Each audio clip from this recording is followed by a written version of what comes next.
अस्सलाम वालेकुम, मेरा नाम है रईस काजी और वेलकम करता हूं मैं आपको अपने यूट्यूब चैनल पर। आज मैं डिफरेंट टॉपिक्स के ऊपर बात करने वाला हूं जिसके अंदर लाइनक्स ऑपरेटिंग सिस्टम आता है, फिर उसके अंदर कर्नल आता है, हाउ कर्नल वर्क्स, काम किस तरह करता है, डुअल मोड ऑपरेशन क्या होते हैं और यूजर मोड, कर्नल मोड, ये फर्दर क्या चीजें हैं, और how we switch user mode to kernel mode, और 5 state process model, orphan process, zombie process, reap क्या होता है और वर्चुअलाइजेशन किसको कहते हैं। आज मैं इस वीडियो में इन टॉपिक्स को कवर करने वाला हूं। चलते हैं लिनक्स ऑपरेटिंग सिस्टम की तरफ।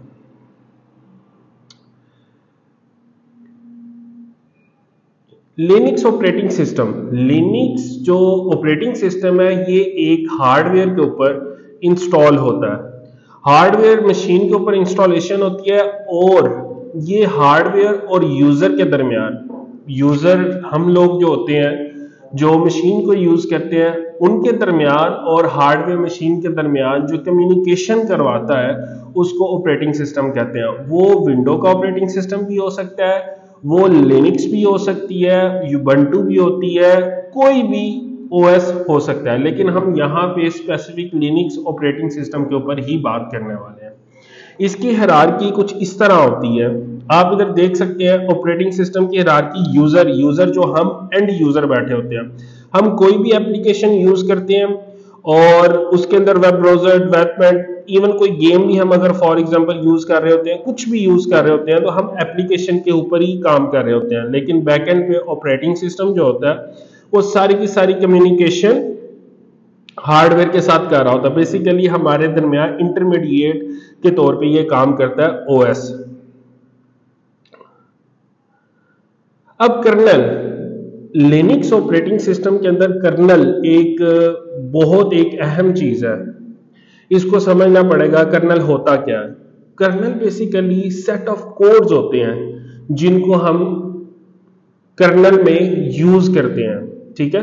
और ये हार्डवेयर के दरमियान और ऑपरेटिंग सिस्टम के दरमियान, प्रोग्राम्स के दरमियान, ऑपरेटिंग सिस्टम के अंदर ही प्रोग्राम्स होते हैं, प्रोग्राम्स के दरमियान और हार्डवेयर के दरमियान ये अपना रोल प्ले करता है। whenever you start the machine, kernel upload in BIOS and check the hardware। Basically यहां पे मैं आपको बताना चाह रहा हूं कि जब आप मशीन को ऑन करते हैं, लिनक्स मशीन को ऑन करते हैं, तो उसके अंदर होता क्या? उसके अंदर आपका बायोस जब रीस्टार्ट मतलब ऑन होता है, उसके अंदर बायोस के अंदर आपका जो कर्नल होता है लिनक्स का वो अपलोड होता है। वो क्या करता है? मशीन की हर एक चीज को चेक करता है। पहले तो उसके ऑपरेटिंग सिस्टम को चेक करता है, फिर उसके हार्डवेयर को चेक करता है मशीन के, फिर उसके बाद देखता है जो कनेक्टेड डिवाइसेस उसके साथ लगी हुई हैं। मतलब फॉर एग्जांपल कोई स्कैनर हो सकता है, कोई प्रिंटर हो सकता है, इस तरह की चीजों को वो चेक करता है कि क्या वो उसके साथ चल रही है, कनेक्टेड है, क्या स्टेटस है, वो आपको बताता है। इवन कि अगर मशीन देखे ना, लैपटॉप के अंदर भी फैन लगा होता है, तो फैन में क्या होता है, समटाइम फैन नहीं चलता तो क्या मतलब डायग्नोस किस तरह होगा? कर्नल क्या करता है, उसी टाइम उसको चेक करके आपको बताता है। अगर कोई फेलियर होगा तो आपको शो करवा देगा, अदरवाइज कुछ भी शो नहीं करवाएगा और आपका स्मूथली ऑपरेटिंग सिस्टम को चला देगा। अब देखें, अगर आप कोई ऑपरेटिंग सिस्टम को कोई कमांड देते हैं या आप मशीन पे कोई भी अगर देखें, तो अगर आप मशीन को कोई भी प्रोग्राम या प्रोसेस उसको ऊपर चलाते हैं, तो क्या आप यूजर क्या डायरेक्टली ऑपरेटिंग सिस्टम को मतलब प्रोग्राम को खुद ही एक्सेस करके उसको कमांड देगा? ऐसा नहीं होता। क्या होता है? ये एक आपको हायरार्की नजर आ रही है। ये राइट साइड पे ये यूजर बैठे हुए हैं, दरमियान में ऑपरेटिंग सिस्टम है, ये नीचे ऑपरेटिंग सिस्टम है और इसके ऊपर ये प्रोसेसेस बने हुए हैं 1 2 3 4 P1 P2 P3, ये सारे प्रोसेसेस हैं और ये आपकी आउटपुट डिवाइसेस हैं। स्कैनर हो गया, आउटपुट इनपुट डिवाइसेस हैं, ठीक है, और ये आपकी बिल्कुल नीचे डेटाबेस है। अब आप डायरेक्ट तो ना तो डेटाबेस को एक्सेस कर सकते हैं, ना आप डायरेक्ट कोई प्रोसेस चला सकते हैं, ना ही कोई स्कैनर स्पीकर या इन चीज़ों को डायरेक्ट आप चला सकते हैं। इसमें क्या होता है, दूसरी वीडियो में आप दूसरी पिक्चर में ना आपको क्लियर हो जाएगा। यहाँ पे जो बाहर राइट साइड पे जो यूजर बैठे होते हैं ना, वो कमांड देते हैं ऑपरेटिंग सिस्टम। ऑपरेटिंग सिस्टम के अंदर कर्नल होता है। कर्नल क्या करता है, जो भी एंड यूजर कमांड देता है उस प्रोसेस को चलाता है। प्रोसेस को चलाने के बाद डेटाबेस से अगर क्यूरी होगी, डेटाबेस के पास जाएगा अपनी क्यूरीज को लेके और आपको एंड यूजर पे शो करवा देगा। अगर स्कैनर से रेलिवेंट या स्पीकर से रेलिवेंट कोई इशू होगा या कोई कमांड होगी, उसको प्रोसेस करेगा कर्नल और आपको एंड यूजर को अपनी आउटपुट शो करवा देगा। इसके बाद अब तो देखें, कर्नल ही अगर सारे काम करने लग जाए, मतलब कोई भी काम होगा तो कर्नल को सिक्योर किस तरह किया जा सकता है, प्रोटेक्ट किस तरह किया जा सकता है। अब कर्नल के अंदर, ओएस के अंदर अगर मतलब कर्नल ही सारे काम करेगा तो कर्नल इफेक्ट भी हो सकता है, उसको प्रोटेक्ट भी करना है, उसने काम भी सारे करने हैं। तो फिर हम उसके लिए क्या करते हैं, ऑपरेटिंग सिस्टम के अंदर डुअल मोड ऑपरेशंस होते हैं। डुअल मोड ऑपरेशंस होते हैं। डुअल मोड के अंदर क्या होता है, हम बेसिकली ऑपरेटिंग सिस्टम को प्रोटेक्ट करने के लिए ये यूज करते हैं। उनमें ये दो ऑप्शंस होते हैं, दो मोड्स होते हैं। यूजर मोड होता है, फर्स्ट वन यूजर मोड, दूसरा कर्नल मोड। कर्नल मोड भी कहते हैं, सुपरवाइजर मोड भी कहते हैं, ठीक है। अब ये इसलिए बने होते हैं कि आप अपने प्रोटेक्शन करते हैं ओएस को, ऑपरेटिंग सिस्टम को प्रोटेक्ट करने के लिए आप ये मोड यूज करते हैं। अब एक और क्वेश्चन आता है, how we switch user mode to kernel mode. अगर फॉर एग्जांपल यूजर को हमने यूजर मोड तो दे दिया, तो कर्नल मोड पे जाने की क्या जरूरत पड़ेगी, मतलब हम कर्नल मोड पे कब जा सकते हैं। इसमें अगर आप मतलब ऑपरेटिंग सिस्टम यूज कर रहे हैं, आप ऐसे ही बैठे बैठे रिफ्रेश की कमांड दे रहे हैं और उसके बाद आप देखते हैं कि यार वो कर्नल यूज हो रहा है या नहीं, बिल्कुल भी नहीं। जब आप रिफ्रेश करते हैं या इस तरह की कोई एक्टिविटीज कर रहे होते हैं तो आपका कर्नल जरा भी यूज नहीं होता। कर्नल कब यूज होता है, कर्नल यूज होता है जब कोई आप प्रोग्राम कॉल करते हैं, ठीक है। सिस्टम कॉल करता है प्रोग्राम को, मतलब फॉर एग्जांपल फोर्क की एक कमांड है, ठीक है। उसमें क्या होता है, क्रिएट अ न्यू प्रोसेस। अब इसके बाद एग्जिट, ओपन, क्लोज, ये सारे जितने भी होते हैं, ये आप जब सिस्टम कॉल करती है कोई प्रोग्राम को, तब ये कर्नल यूज होता है, अदरवाइज आपका कर्नल यूज नहीं होता। बेसिकली हमने कर्नल को प्रोटेक्ट किया होता है। ये जो यूनिक्स की है बेसिकली लिनक्स की कमांड्स है, और Win32 ये ऑपरेटिंग सिस्टम विंडो के बारे में बता रहा हूँ। ये साथ आपके पास डिस्क्रिप्शन आ रही है कि डिस्क्रिप्शन में मतलब फोर्क की कमांड लगाएंगे। फोर्क आप उसके ऊपर लिखेंगे, क्या नाम होता है उसका, उसको क्या कहते हैं, कमांड प्रॉम्प्ट होता है, और उसके अंदर क्या होता है, कमांड लाइन इंटरफेस। उसके अंदर अगर आप फोर्क कमांड लिखेंगे तो क्रिएट अ न्यू प्रोसेस हो जाएगा, ठीक है। ये उनकी कमांड्स है। फर्दर चलते हैं, इंटरप्शन क्या होता है, ट्रैप क्या होता है, और सिग्नल क्या होता है। Input devices connected to machine, जैसे कि मेरे पास ये लैपटॉप पड़ा हुआ है। लैपटॉप में जो ही मैं कोई स्कैनर अटैच करूंगा तो इनपुट आउटपुट डिवाइस कोई कनेक्ट हुई तो मशीन में क्या आती है, इंटरप्शन आती है। कोई प्रोसेस चल रहा होगा, मैंने अचानक से लगा दिया, इंटरप्शन पैदा हुई, उसने क्या कनेक्टेड किया, उसने सीपीयू को एलोकेट हो जाता है उसको, वो फिर उस पर प्रोसेस करता है और आपकी मशीन बता दी है भाई मेरे साथ क्या चीज अटैच हुई है। मतलब कोई स्कैनर अटैच हुआ है, आपको उसी टाइम बता देगा, मशीन आपको डिटेक्ट करके बता देगी कि मेरे साथ कोई स्कैनर अटैच हुआ। ये होती है इंटरप्शन। और ट्रैप क्या होता है, ट्रैप बेसिकली कोई भी ऐसा प्रोग्राम आप मशीन के ऊपर चला देते हैं, कोई भी ऐसी कमांड चला देते हैं और उसका इन्फिनिटी लूप बन जाता है, तो आपकी जो मशीन के अंदर जो प्रोग्राम होता है वो ट्रैप में चला जाता है। फॉर एग्जांपल 10/0 नथिंग, कुछ भी नहीं है, ये इन्फिनिटी लूप बन जाता है। इन्फिनिटी लूप बनने की वजह से वो प्रोग्राम कंटिन्यूसली चलता रहता है। तो आपकी मशीन के जो रिसोर्सेज होते हैं वो यूज होना शुरू हो जाते हैं। तो कर्नल क्या करता है, कर्नल करता है इस तरह के जो इवेंट जनरेट होते हैं ना उसको पकड़ लेता है। Operating system, Linux operating system के अंदर, लिनक्स ऑपरेटिंग सिस्टम के अंदर इनिट और सिस्टम डी की यूटिलिटीज होती हैं जो इनको इवेंट को अडॉप्ट कर लेता है और उसके बाद उसको किल कर देता प्रोसेस को। ये हो गया ट्रैप, ठीक है। प्रोग्राम कोई भी चला 10/0 इन्फिनिटी लूप होता है, इवेंट इज जनरेटेड, इवेंट क्योंकि जनरेट हो चुका होता है, कर्नल क्या करता है उसको पकड़ता है और किल कर देता है। इसके बाद सिग्नल क्या होता है, सिग्नल नाम से ही पता चल रहा है कि कोई नोटिफिकेशन होगा, कोई अलर्ट होगा, बेसिकली यही होता है। मतलब कोई पेरेंट है, पेरेंट का आगे कोई चाइल्ड प्रोसेस शुरू हुआ, चाइल्ड प्रोसेस ने क्या किया, एग्जीक्यूट हुआ, एग्जीक्यूट करने के बाद उसने कोई नोटिफिकेशन दिया, पेरेंट को पता चल जाए कि भाई मैंने एग्जीक्यूट होके आउटपुट दे दिया, जनरेट कर लिया, आउटपुट रेडी है, प्लीज कलेक्ट कर ले, पेरेंट को वो नोटिफिकेशन देता है। ये बेसिकली सिग्नल देता है।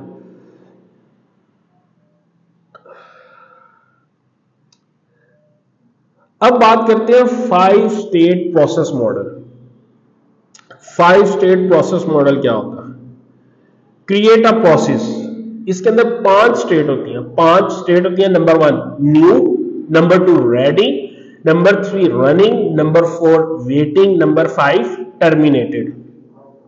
न्यू में क्या होता है, अब आपके पास ऑपरेटिंग सिस्टम है, ठीक है, आप कोई प्रोग्राम या कोई प्रोसेस चलाना चाह रहे हैं, तो सबसे पहले आप क्रिएट अ प्रोसेस करेंगे, इसको कहते हैं न्यू।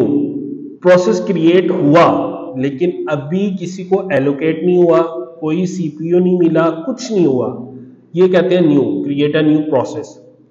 रेडी के अंदर क्या होता है, वो अपनी चीजों को पूरा करता है, ठीक है, चीजों को पूरा करने से मतलब वो रेडी होता है कि अब मैं एग्जीक्यूट हो जाऊं, लेकिन इसको यहां पे भी उसको सीपीयू नहीं मिला होता। सीपीयू किस स्टेट में मिलता है, उसको मिलता है रनिंग स्टेट में, ठीक है। रनिंग स्टेट में सीपीयू एलोकेट हो जाता है to the process, start the execution आपकी स्टार्ट हो जाती है। वेटिंग अब वेटिंग क्या हो सकती है, एग्जीक्यूशन भी स्टार्ट हो गया तो वेटिंग किस चीज की, मतलब अब वेटिंग क्यों आ रहा है, कुछ ऐसे प्रोसेसेस होते हैं जिनमें पेरेंट और चाइल्ड का रिलेशनशिप ज्यादा होता है। अब फॉर एग्जाम्पल पेरेंट ने अपनी एग्जीक्यूशन की, आगे उसको चाइल्ड उसका प्रोसेस शुरू हो गया, अब क्या करेगा पेरेंट, क्या करेगा, एग्जीक्यूट कंप्लीट नहीं होगा, चाइल्ड प्रोसेस चलने के बाद पेरेंट वेटिंग स्टेट में चला जाएगा और वेट करेगा कि चाइल्ड अपनी आउटपुट मुझे दे ताकि उसकी आउटपुट को कलेक्ट करूं और मैं अपने प्रोसेस को कंप्लीट करके मैं भी टर्मिनेट होने की तरफ जाऊं। ये होता है वेटिंग, और फिनिश होना, एक प्रोसेस का खत्म हो जाना, उसको कहते हैं टर्मिनेटेड, फिनिश द प्रोसेस। अब इसके अंदर जो आप देख रहे हैं न्यू, देखिए यहां पे सबसे पहले प्रोसेस जो है न्यू स्टार्ट हुआ, क्रिएट अ प्रोसेस हुआ, फिर रेडी स्टेट में गया, रेडी के बाद रनिंग में गया, रनिंग के बाद कोई ऐसा चाइल्ड प्रोसेस शुरू हुआ जिसके वजह से वो वेटिंग में चला गया, दोबारा फिर वो रेडी स्टेट में जाएगा, फिर वेट करेगा उसको सीपीयू मिले। ये नहीं होता वेटिंग के बाद डायरेक्टली उसका रनिंग एग्जीक्यूट में चला जाता, नहीं, चाइल्ड प्रोसेस एग्जीक्यूट होता है, फिर पेरेंट को देता है और पेरेंट फिर रेडी स्टेट में जाता है और वेट करता है कि उसको सीपीयू मिले। जब उसको सीपीयू मिलता है फिर वो रनिंग स्टेट में जाता है और एट द एंड एग्जीक्यूट होकर टर्मिनेट हो जाता है।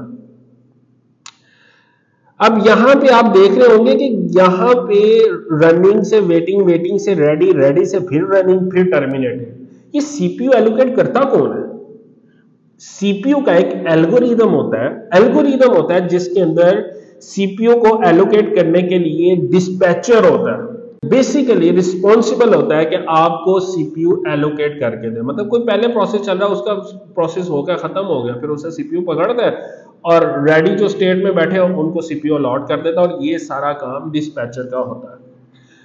आपको 5 स्टेट प्रोसेस मॉडल, इसके एक और एग्जांपल से आपको समझाता हूं। आप देखिए जब आप बैचलर कर लेते हैं या इंटर कर लेते हैं तो आप यूनिवर्सिटी में एडमिशन लेने के लिए जाते हैं। सबसे पहले आप क्या करते हैं, आप सबसे पहले यूनिवर्सिटी का प्रोस्पेक्टस लेते हैं। ठीक है, प्रोस्पेक्टस लिया, प्रोस्पेक्टस लेने के बाद आप क्या करते हैं, उस प्रोस्पेक्टस को पढ़ते हैं, रीड आउट करते हैं, और रीड करने के बाद फिर आपके पास जो उसके डॉक्यूमेंट्स होते हैं जो आपको चाहिए, मतलब बैटरी का रिजल्ट चाहिए, करेक्टर सर्टिफिकेट चाहिए, फिर आपको इंटर का रिजल्ट चाहिए, वो सारी की सारी चीजें आप उनको पूरा करते हैं। ये होती है रेडी स्टेट। रेडी स्टेट करने के बाद आपके डॉक्यूमेंट्स पूरे कर लिए, फिर आप लाइन में लग जाते हैं। अगर कोई लाइन लगी, अगर नई लाइन लगी, बेसिकली पाकिस्तान में रहते हैं तो हर एक चीज की लाइन ही लगती है और ये हमारी बदकिस्मती है। बहरहाल हम लाइन में लगते हैं और उसके बाद हम अपनी बारी का वेट करते हैं। जो ही वेट करने के बाद आपकी बारी आती है तो आपके ऊपर रनिंग स्टार्ट हो जाती है। आप डॉक्यूमेंट्स उनको जमा करवाते हैं, ठीक है, प्रोस्पेक्टस के साथ डॉक्यूमेंट्स आप जमा करवाते हैं। फॉर एग्जांपल आपने डॉक्यूमेंट सारे कंप्लीट कर लिए, ठीक है, वो कहता है यार इंटर का आपका पार्ट 2 का रिजल्ट, आप कहते हैं यार वो तो अभी अनाउंस नहीं हुआ। अच्छा चलो ठीक है, वो आपकी क्या चल जाती है, वेटिंग स्टेट में। आपके डॉक्यूमेंट्स वो जमा कर लेता है लेकिन आपको वेटिंग स्टेट में भेजता कि जब पार्ट 2 का रिजल्ट आएगा तो आपने वो सबमिट करवाना। अब यहां पे जब आपका पार्ट 2 का रिजल्ट आ जाता है दोबारा आप जाते हैं, ठीक है, उसी तरह लाइन में लगते हैं और लाइन में लगने के बाद आप वेट करते हैं। ये होती है रेडी स्टेट। और रेडी स्टेट करने के बाद जब आपकी बारी आती है तो रनिंग स्टेट में आ जाता है और उसके बाद आप डॉक्यूमेंट्स अपने जमा करवा देते हैं। जब आप डॉक्यूमेंट्स जमा करवाते हैं तो एग्जीक्यूशन हो जाती है। जब आपकी वेटिंग स्टेट भी खत्म हो जाती है, मतलब जो पेंडिंग चीजें थी वो भी आप देके जब फ्री हो जाते हैं, देन आपका टर्मिनेट हो जाता है, आपका प्रोसेस कंप्लीट हो जाता है, टर्मिनेट हो जाता है। इसको 5 स्टेट प्रोसेस मॉडल कहते हैं। अब यहां पे एक है ऑर्फन प्रोसेस। ऑर्फन प्रोसेस क्या होता है? ऑर्फन नाम से ही पता चल रहा है कि ये कोई यतीम होने वाला प्रोसेस होगा, ठीक है, बिल्कुल ऐसे ही है। इनके अंदर ऑपरेटिंग सिस्टम के अंदर भी इस तरह के प्रोसेसेस होते हैं। अब आपने कोई प्रोसेस चलाया, ठीक है, पेरेंट्स ने कोई प्रोसेस चलाया और उसका चाइल्ड जनरेट हुआ। चाइल्ड जनरेट होने के बाद उसके ऊपर कोई एग्जीक्यूशन या आउटपुट हो रही होनी है, लेकिन चाइल्ड अपनी अभी आउटपुट पूरी नहीं कर सका, अभी हो रही है उसके ऊपर एग्जीक्यूशन या रेडी स्टेट में पड़ी है। पेरेंट को किसी ने किल कर दिया प्रोसेस में, उसको किल कर दिया। अब जो चाइल्ड होगा वो क्या होगा, वो हो जाएगा ऑर्फन, ठीक है, ऑर्फन प्रोसेस में चला जाएगा। पेरेंट किल और terminate before child process output. अब इसमें क्या होगा, चाइल्ड ने तो अपने आउटपुट अपने पेरेंट को तो देनी है, अब वो दे तो सकता नहीं है पेरेंट, क्योंकि उसको किल कर दिया। अब क्या करता है, अब जो इनिट की होती है यूटिलिटी या सिस्टम डी जिसको हम कहते हैं लिनक्स के अंदर यूटिलिटीज होती है, वो क्या करता है, इन चाइल्ड प्रोसेस को अडॉप्ट करता है, उसके ऊपर एग्जीक्यूशन करता है और उसके बाद उनको उस प्रोसेस को टर्मिनेट कर देता है। और इसका जो चाइल्ड प्रोसेस यहाँ पे ऑर्फन प्रोसेस के अंदर जो चाइल्ड प्रोसेस बनते हैं ना, ये आपकी एक डिसएडवांटेज है। डिसएडवांटेज ये है, ये आपके रिसोर्सेज को ना खाता है, ठीक है, ये आपके रिसोर्सेज को खाता है और ये आपके रैम में पड़ा रहता है। ज़ॉम्बी प्रोसेस से पहले आपको रीप का प्रोसेस समझना पड़ेगा कि रीप होता क्या। एक पेरेंट ने अपनी प्रोसेसिंग शुरू की, ठीक है, प्रोसेस उस पर शुरू हुआ, आगे उसका एक चाइल्ड जनरेट हो गया, ठीक है, उसके ऊपर अब चाइल्ड पे काम हो रहा है, ठीक है, चाइल्ड अपनी एग्जीक्यूशन कर रहा है, एग्जीक्यूशन कंप्लीट हो गया, उसने अपना आउटपुट दे दिया। आउटपुट देने के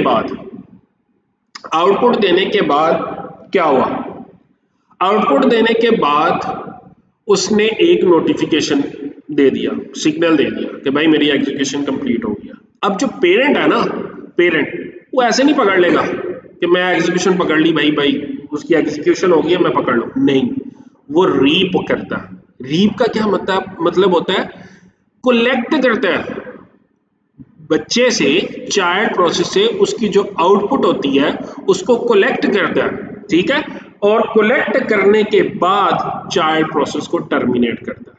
ये होता है रीप कॉन्सेप्ट। ठीक है, चाइल्ड बना, चाइल्ड ने एग्जीक्यूशन की, अपना नोटिफिकेशन दिया, सिग्नल दिया, पेरेंट ने क्या किया, पेरेंट ने उसको नोटिफिकेशन को चेक किया, उसके बाद जो एक्नॉलेज किया, एक्नॉलेज करने के बाद उसका जो आउटपुट आई थी उसको ली और उसने अपनी जो भी फर्दर एग्जीक्यूशन करनी थी पेरेंट ने भी अपनी एग्जीक्यूशन कर ली। ये सारा लीप का प्रोसेस होता है। अब चलते हैं ज़ॉम्बी प्रोसेस।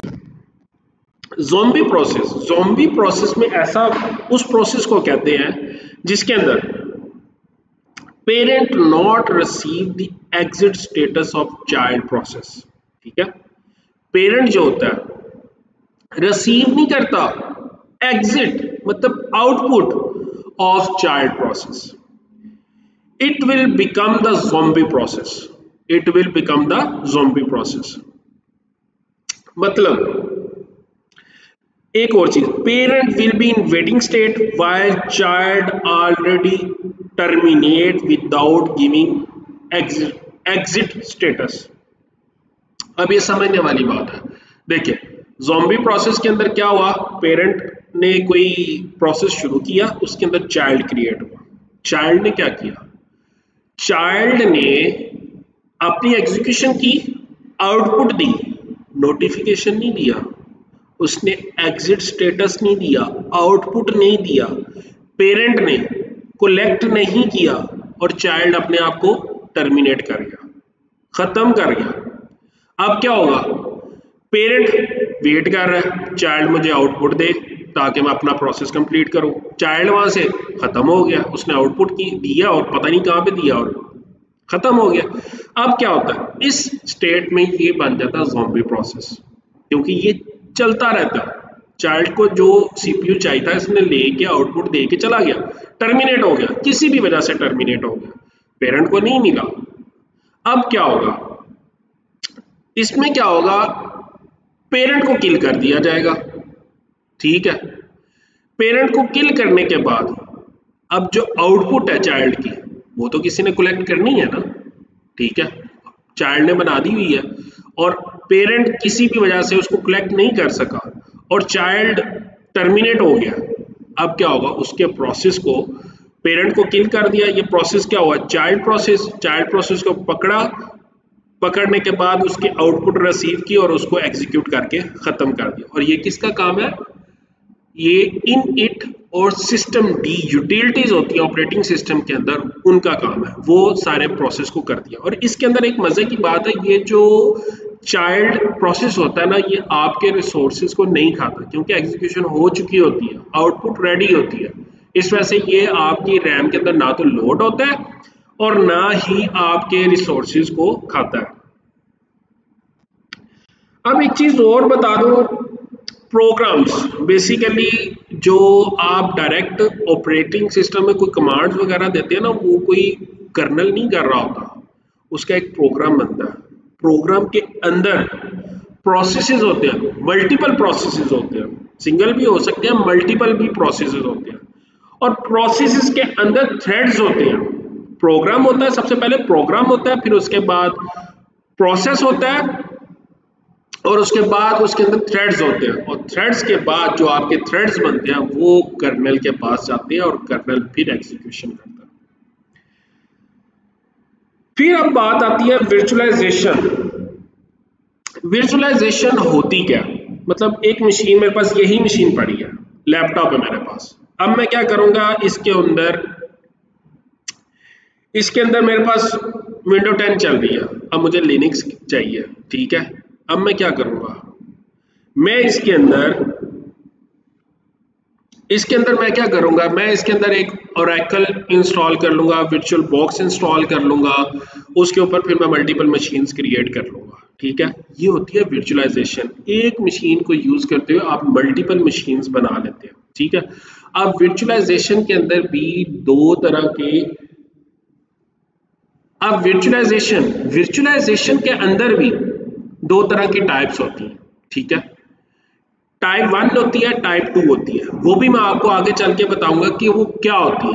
अब देखिए आपकी पिक्चर से ना थोड़ा क्लियर हो रहा होगा, ये नीचे सबसे नीचे यहाँ पे आप मशीन को देखें, यहाँ पे नीचे बिल्कुल एंड पे ये हार्डवेयर है, हार्डवेयर के ऊपर कर्नल, कर्नल मतलब ऑपरेटिंग सिस्टम, और उसके ऊपर प्रोसेस चल रहे हैं, ठीक है। ये एक मशीन का एक सिनेरियो है। अब दूसरी तरफ आप देख सकते हैं नीचे हार्डवेयर है, उसके ऊपर वर्चुअल मशीन इंस्टॉल है, ठीक है, और उसके ऊपर मल्टीपल्स ऑपरेटिंग सिस्टम चल रहे हैं, VM1, VM2, VM3। ये वर्चुअलाइजेशन की एग्जांपल है। ये जो लेफ्ट साइड पे ये वर्चुअलाइजेशन की एग्जांपल नहीं है। अब इसकी स्टैक क्या होती है? एक मशीन होती है, उसके ऊपर आप वर्चुअल बॉक्स इंस्टॉल कर लें या हाइपरवाइजर इंस्टॉल कर लें और उसके ऊपर मल्टीपल मशीन्स बना लें और उसके ऊपर सॉफ्टवेयर एप्लीकेशन चल रही होती हैं, ठीक है। सिंपल इसकी स्टैक है। अब बेनिफिट क्या होता है? आपने अगर कोई मशीन, मतलब ऑपरेटिंग सिस्टम आपको 4 से 5 चाहिए, ठीक है, आप क्या करेंगे? 4 से 5 मशीनें परचेज करेंगे? नहीं, कोई ज़रूरत नहीं है। एक ही मशीन के ऊपर आप मल्टीपल मशीन्स क्रिएट करें और यूज़ करें। ये इसका बहुत बड़ा बेनिफिट है, बहुत ही बड़ा बेनिफिट है। अब बात होगी हाइपरवाइजर। हाइपरवाइजर होता क्या? हाइपरवाइजर दो तरह के होते हैं, ठीक है। और हाइपरवाइजर क्या करता है? हाइपरवाइजर आपका वर्चुअल बॉक्स और रैकल, ये जो होते हैं ये आपके हाइपरवाइजर होते हैं। टाइप नंबर 1 के अंदर हाइपरवाइजर जो आपकी फिजिकल मशीन के ऊपर इंस्टॉल होते हैं। नॉर्मली तो हम विंडो 10 करते हैं, फिर उसके ऊपर उसके अंदर वर्चुअल बॉक्स इंस्टॉल करते हैं, ठीक है। लेकिन बेयर मेटल के ऊपर भी हाइपरवाइजर डायरेक्ट इंस्टॉल होता है एज अ ओएस के तौर पर, ठीक है। उसके अंदर एग्जांपल्स आती हैं आपकी, उसके अंदर आपकी एग्जांपल्स आती हैं VMware ESX और माइक्रोसॉफ्ट वर्चुअल सर्वर और XCN। ये आपके टाइप 1 के हाइपरवाइजर्स हैं। टाइप 2 के वही, जिस तरह कि मैं आपको पहले बता रहा था कि एक सिस्टम के अंदर विंडो 10 चल रही है, साथ ही आप वर्चुअल बॉक्स इंस्टॉल करते हैं और उसके अंदर आप मल्टीपल्स मशीन बनाते हैं, ये टाइप 2 आती है, ठीक है। और ये एग्जांपल आपको इस पिक्चर से आपको ज्यादा क्लियर हो जाएगा। ये देखिए नीचे हार्डवेयर, CPU, मेमोरी, इंटरप्ट्स। बहरहाल ये देखिए सबसे नीचे हार्डवेयर मशीन है, उसके ऊपर टाइप 1 हाइपरवाइजर इंस्टॉल है बेयर मेटल के ऊपर, ठीक है। बेयर मेटल के ऊपर हाइपरवाइजर इंस्टॉल है और उसके ऊपर ये दो मशीन्स बनी हुई है, VM1 और VM2। लेकिन आप राइट साइड पे देखेंगे ये हार्डवेयर है, उसके ऊपर ऑपरेटिंग सिस्टम कोई भी लिनक्स का या विंडो इंस्टॉल है, उसके ऊपर ये एप्लीकेशन चल रही हैं। मतलब विंडो के ऊपर ये ऑफिस चल रहा है या फिर बाकी एप्लीकेशंस आपकी चल रही है, मतलब गूगल हो गया, फायरफॉक्स हो गया या इंटरनेट एक्सप्लोरर, इस तरह की एप्लीकेशन चल रही हैं। साथ ही टाइप 2 हाइपरवाइजर इंस्टॉल है। वो क्या करता है? उसके ऊपर वर्चुअल मशीन बनाने के लिए आप वर्चुअल बॉक्स बनाते हैं और उसके अंदर आप मल्टीपल्स VMs बना सकते हैं। वो भी एज एप्लीकेशन के तौर पे ही इधर यूज हो रही होगी।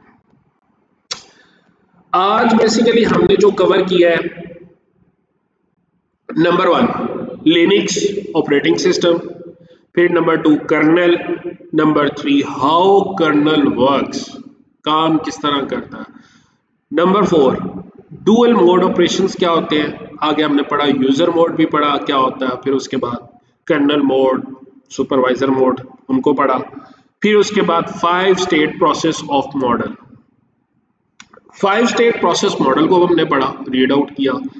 फिर उसके अंदर हमने ऑर्फन प्रोसेस देखा कि वो क्या होता है, ज़ोंबी प्रोसेस उसको हमने पढ़ा, reap, one of most important कि रीप क्या होता है।